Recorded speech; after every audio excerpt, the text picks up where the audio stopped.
Candidat numéro 2.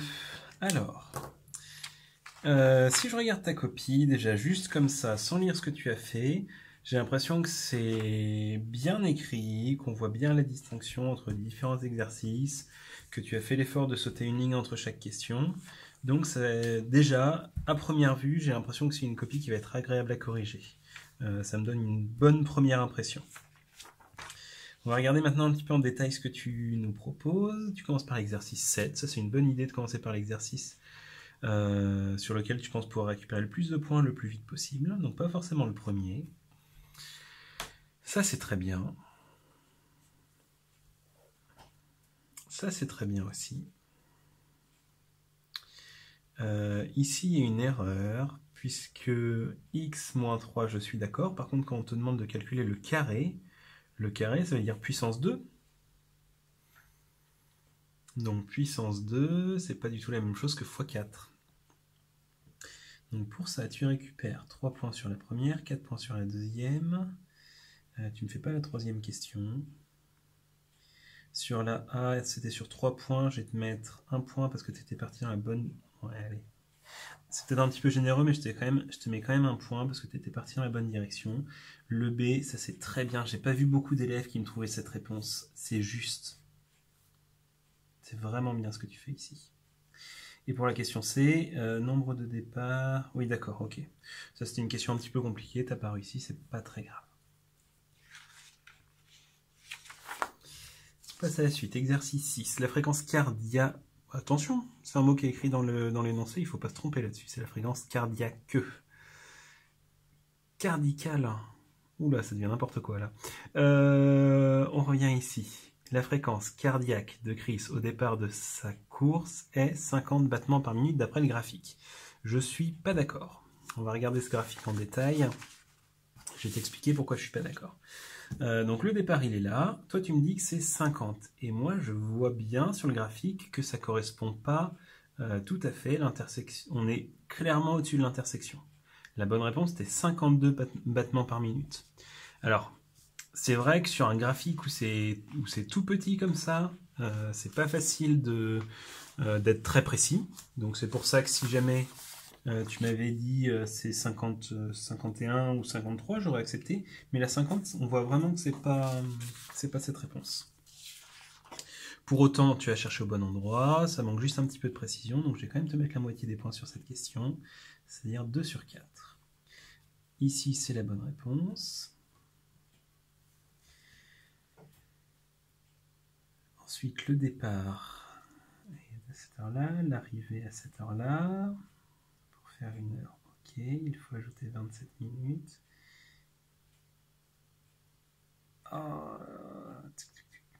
T'as tout bien fait, et là, c'est une erreur d'inattention qui te donne un mauvais résultat. Puisque là, tu me dis que la première partie a fait 27 minutes, de 9h33 à 10h, ça c'était bien. Et puis là, tu me remets 27. Enfin, c'est 27 et tu me remets 33. Donc là, si jamais tu m'avais mis 27 ici, tout aurait été bon. Mais là, du coup, tout n'est pas bon. Je vais quand même te mettre 3 points sur les 4, puisque j'ai l'impression que c'est juste une erreur d'inattention. Donc ici, ça c'est bien, V égale D sur T, donc tu me fais... Pourquoi temps égale 60 minutes? Juste au-dessus, tu m'as dit que c'est 59. Mais sinon, c'est la bonne formule.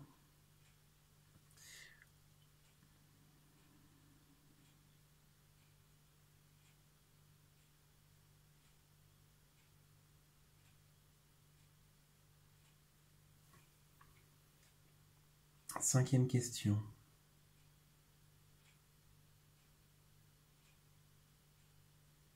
Alors là, tu prends un peu le problème à l'envers, en fait. C'est-à-dire que tu as trouvé son effort maximal. Tu as trouvé que ça correspondait à 84%. Alors là, il manque une phrase pour expliquer ton calcul. Et ça fait un effort soutenu vers 27 minutes. Et là, il y a un problème de lecture de l'énoncé, puisque moi, ce que je te demande, c'est la durée de la période pendant laquelle Chris a fourni un effort soutenu. C'est-à-dire qu'il y a une période, pas juste un instant, à la 27e minute. Donc ce qu'il fallait faire, c'était calculer 70% du maximum, enfin de 190, ça donnait 133. Il fallait calculer 85% de 190, ça donnait 161. Ensuite, il fallait regarder à quel moment est-ce qu'il était entre 133 et 161. Eh bien, il dépassait les 133 ici. Il restait tout le temps en dessous de 161. Il redescendait en dessous de cette zone, quelque part par ici. Donc, il fallait calculer combien il y avait de minutes entre ces deux parties-là. Donc là, tu n'es pas du tout parti dans la bonne direction. Pour autant, je vais valider le fait que tu saches calculer un pourcentage. C'était sur 4 points. Je vais te mettre 1,5 point pour cette question. On passe à l'exercice 1. Donc, tu me rayes la première question. Est-ce que tu l'as fait plus tard? Non. Ok. Donc, on passe à la deuxième. Et non. Un obstacle se trouvant sur la route, il n'est pas éclairé à 5 mètres, il est éclairé à plus de 5 mètres. Parce que là, 5 mètres, c'est la distance avec le mur. Sauf que sur la route, il n'y aura pas de mur normalement.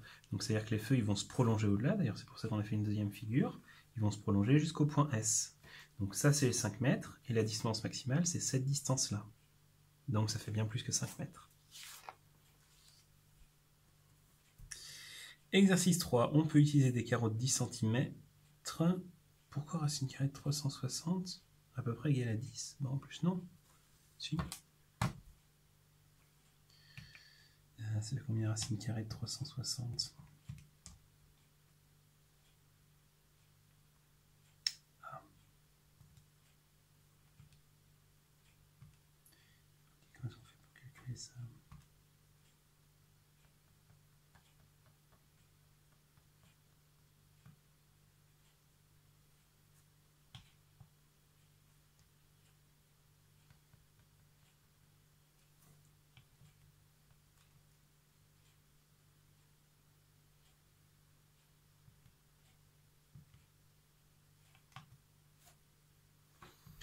Je sais pas me servir dans ma calculatrice, la honte.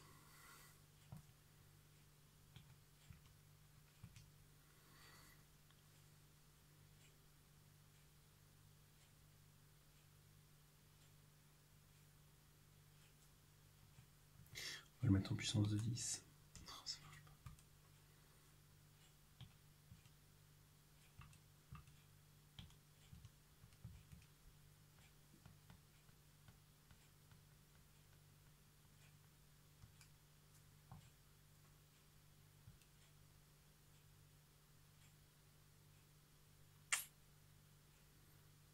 Eh bien, je suis bien embêté.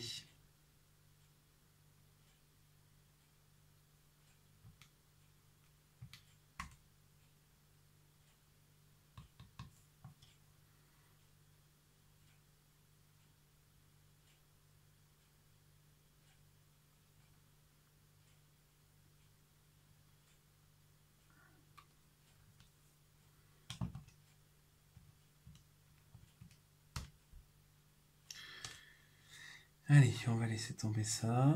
Donc, on va essayer de simplifier.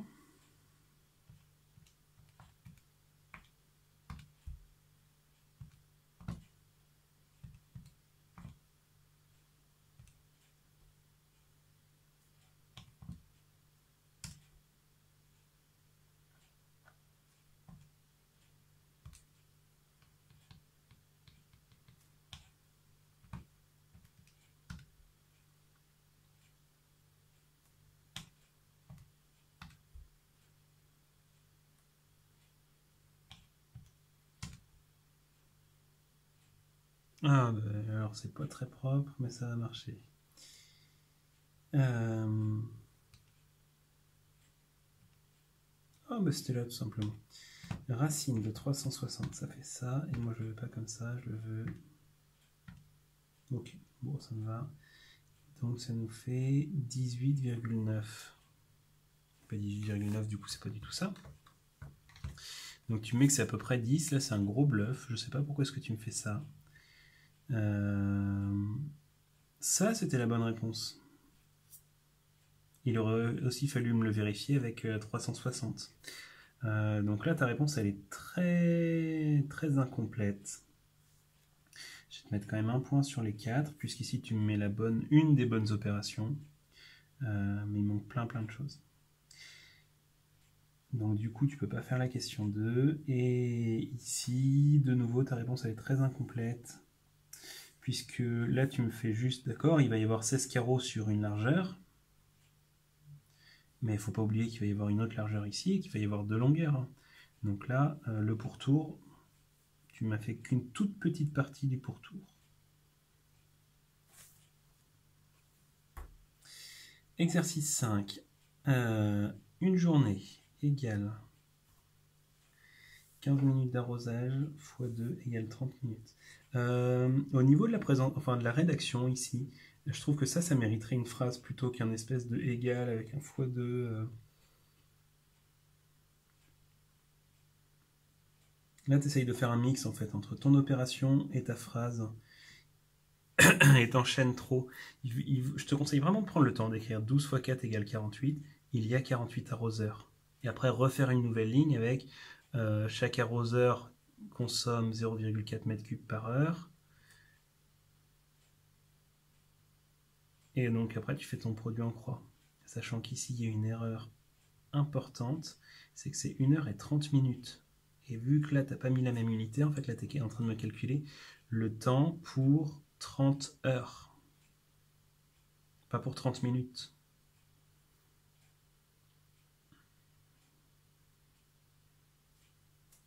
Alors cette ligne-là, elle est cohérente. Je suis d'accord que 12 mètres cubes, ça fait 12 000 litres. Tu multiplies par 30, c'est 1. Alors, donc il y a plusieurs erreurs. Au niveau de la rédaction, c'est pas irréprochable. Le principal cafouillage, c'est ici au niveau de la durée. Cet exercice, il est noté sur 10 points. Je vais te mettre plus que la moitié quand même, je vais te mettre 6 points sur les 10. Même si c'est pas la bonne réponse. La bonne réponse c'était 294 600, quelque chose comme ça. Et comment est-ce que tu peux t'améliorer sur ce genre de problème? C'est vraiment en travaillant ta rédaction. C'est-à-dire que si ta rédaction elle est bien claire, c'est-à-dire je fais un calcul, une phrase pour expliquer, ensuite je réfléchis à mon argument suivant, je refais un calcul, je refais une phrase. Si tu vas bien progressivement comme ça, tu éviteras de faire des erreurs. Et le deuxième conseil que je te donne, c'est écris toujours les unités. Là, je pense que si tu avais écrit 1 heure 30 minutes, tu te serais dit « Ah, il y a un souci ». Exercice 4. Pour réaliser la figure, on a utilisé le programme A. Oui, car. Avec l'autre programme, on obtiendrait un point vu qu'on avance de 0 et on tourne de 45 degrés. Alors, j'ai compté ça comme une justification du A. Donc, je vais te mettre les 2 points pour dire que c'est le programme A. Par contre, moi, j'attendais une figure à main levée. D'accord, c'est ça ta figure à main levée. On avance de 0 et on tourne de 45. Pas tout à fait, en fait, il y a un truc que tu n'as pas bien compris, je pense. C'est cette notion de définir le motif. En fait, ici, quand on écrit motif dans le programme B, ça veut dire qu'on va faire tout ça, c'est-à-dire on va faire un motif entier. Et après, on va tourner de 45. On va refaire un motif, et on va tourner de 45, et refaire un motif. Donc ça ne nous donnait pas un point, ça nous donnait un espèce de flocon.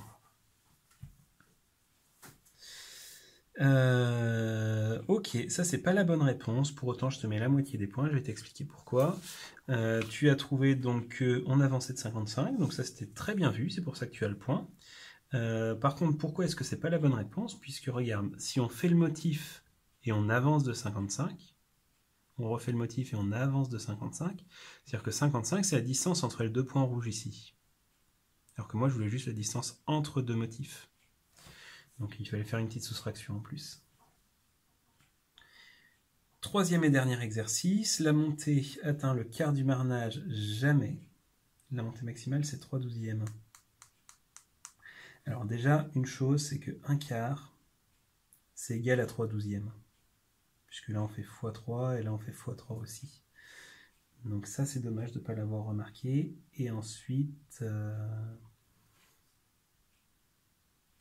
Ensuite, j'aurais bien aimé que tu me... Enfin, oui, voilà.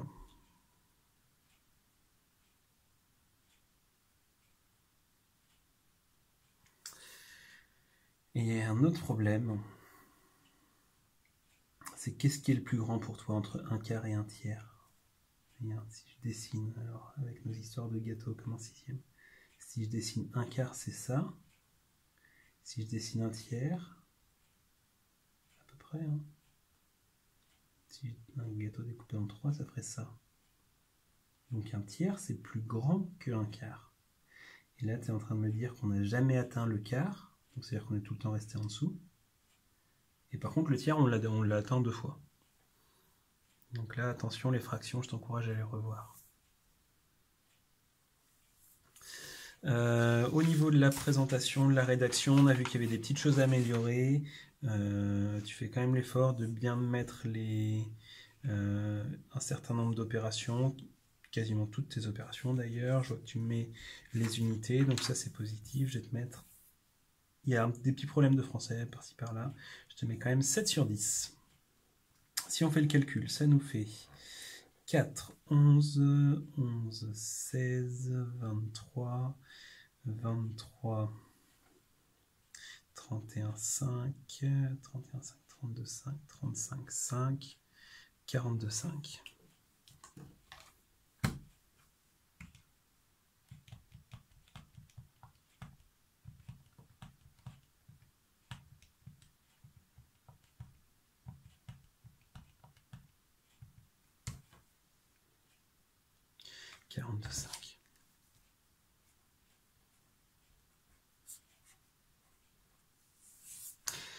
Alors, c'est pas suffisant pour avoir le brevet, ça tu le sais.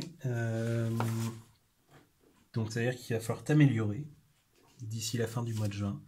Pour ça, ce que je peux te donner comme conseil, ceux que je t'ai donnés ici, ils sont très importants. Fais-moi une rédaction vraiment irréprochable et ça t'évitera de faire des erreurs. Je t'encourage... Ce que je vais t'encourager à faire, parce que je vois qu'au niveau de la lecture des consignes, quoique ici c'est très bien ce que tu m'as fait quand même.